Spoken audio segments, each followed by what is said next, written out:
Alright, ladies and gentlemen, welcome back to some more Technomancer. We're gonna help her figure out what happened to her dad.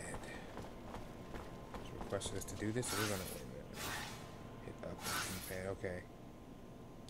Alright, so the father's stuff is literally across the hall, across the street. God, I'm tired. Pay me no mind if I'm fumbling over my words and outros and talking out of my head. Look at that, I'm pressing the wrong darn button. Look at that, I'm going the wrong. Oh my god. I'm gonna try to bail out 60 for you guys, but I can't hang. I'll probably do about 3 more. Stop at 30. Like I said, if it's apologize for being inactive. If I don't get back on for about 3 weeks after the 30th episode. Hello, Scott. My captain told me that she wanted to see you. Is it related to you? Are you sick? No. Not that I know of. She didn't tell me why.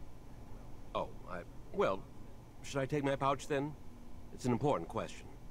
I should still take it though, but it's a little heavy. All right, I'm leaving without it.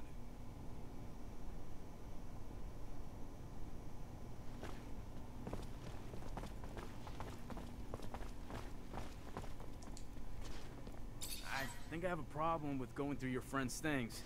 I hope whatever you're looking for, it's worth it. I'm trying to find information about the past. It's personal, okay? Forget it. You couldn't understand. The officers, they aren't like us.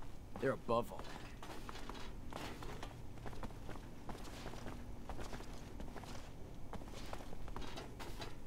The reason I was running back and forth trying to figure out what that was, because it's a question mark over this.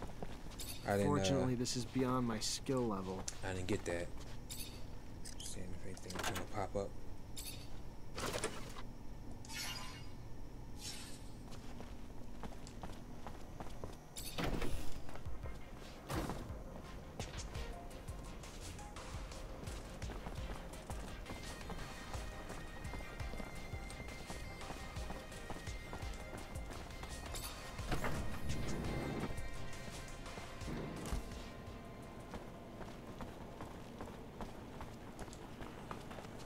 Hello, Mancer.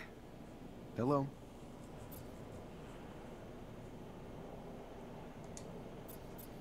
I found some of your father's letters. I knew it. Tell me. Most of the correspondence was friendly. They were very close. However, there was some tension between them over time.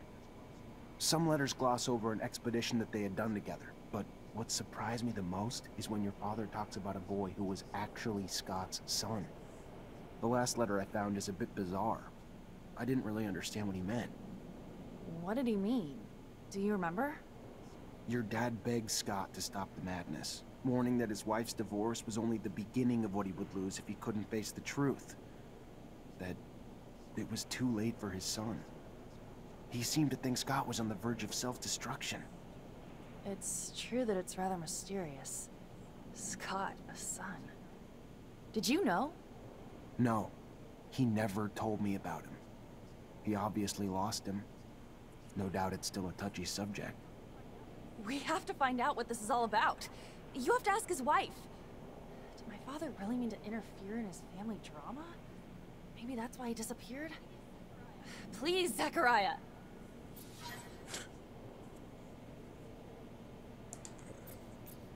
And now we gotta talk to the man's ex-wife.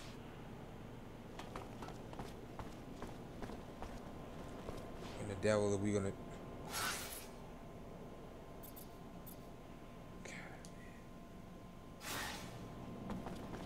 Everybody lives in the slums in this darn game, man. I tell you. Gotta get my karma back good.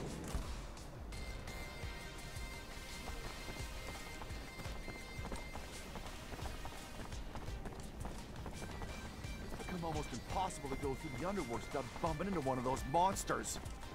Yeah, the guards aren't working overtime to get rid of me. Almost got caught by a school of jellyfish the other day. Didn't think the score was worth more than the right. I'm sorry to... You Angela Seeker, Scott's wife? Ex-wife. What did the drunk do this time? Nothing bad. He's a friend. A friend? Right. Just looking for some information on one of his friends, Mark, and your son. Get out. Get out! What right do you have coming around digging up the past?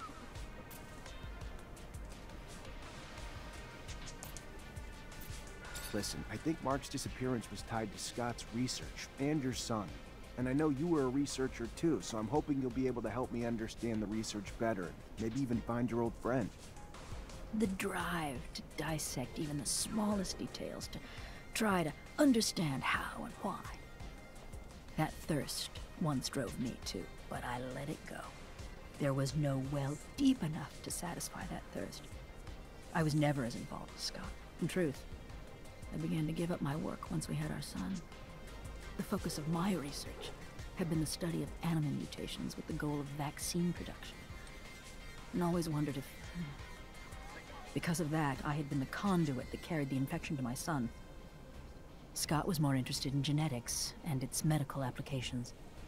The second our son showed signs, though, I completely stopped my research. If I hadn't told Scott, he would never even have noticed. And his answer was to swear he could find a cure. He really believed that with his work in genetics and mine in vaccination, that we could save our son.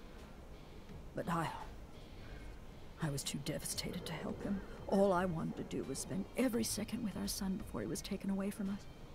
Which, of course, happened. And Scott and Mark took off on a wild goose chase that he was sure would end in a cure. I didn't get it. There wasn't anything he needed that he didn't have access to in his lab. And while he was off, I was alone, and waited, and eventually got tired of it. So I asked for a divorce. And then they finally came back, with nothing to show for it. But soon Mark took off again to find what I guess were raw materials for research that Scott swore he couldn't find here. And that was the last I saw of him. That's all I know. I never found out what their research was on, and honestly, I just want to forget it all. Please, now, can you leave me be? Wow. Hell, I can feel for what the old man's been through. I've known some folks myself who went through the same thing. Terrible thing. Breaks couples up, you know. Stress of never being able to have kids again. Why never again? Because they sterilize families who've had a mutant to make sure they don't have no more. It's sad, but it's the only way to protect our own kind. At least now I understand why the professor's so, you know. It's become almost impossible to go through the underworks without bumping into one of those monsters. Yeah, the guards aren't working overtime to get rid of them either. Almost got caught by a school of jellyfish the other day.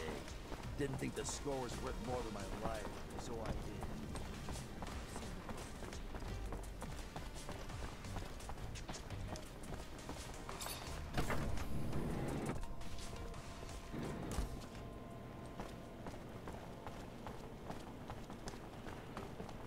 Hello, Mancer. Hello. I talked to Scott's ex-wife. So, what did she say? It's an awful story. Her son. Anyway, their son was struck by mutation. They took him away from them, of course, but it made Scott go crazy, and he was convinced that he could find a remedy. He asked for your father's help, so they left together, and were gone for a long time. Their exploration apparently didn't lead to anything concrete for the boy, and Scott descended into madness. And then one day, Mark left. His ex thinks that it was to bring back something useful for his research, and he never came back. Shit. So my father's disappearance is related to that poor kid? It's really awful what they must have gone through. That explains a lot about why he's so crazy, and also why he behaves as if we were his kids. Thank you, Zach. That doesn't answer all my questions, far from it. But I have a better grasp of what happened. My father disappeared by helping his best friend, who was going through a rough patch and wanted to heal his child. It's a sad but beautiful story, isn't it? I'm gonna think about all this. Thank you again. You're not like other girls, are you? Is that supposed to be a compliment? Or are you being a wise ass? You took on a tough job. Driving places you don't know, taking soldiers on missions, scouting the front lines. It's easy to do anything when you love what you do. I love not being stuck under a roof. Getting out there, you know? You call it tough, I call it lucky. Exactly why I said you're different. Average person, girl or guy, lives on the safe side. They may not love the city, but they know it. So, they stay there. Life's what you make of it, and I want to make it an adventure. So if you're looking for some dangerous escapades, I know a girl. Think I may just take her up on that.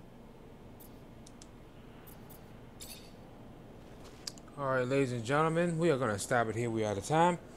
Thank you for watching. Shoot me a like, subscribe to help the channel and the series grow and to join the flock. Thank you, and I'll see you guys.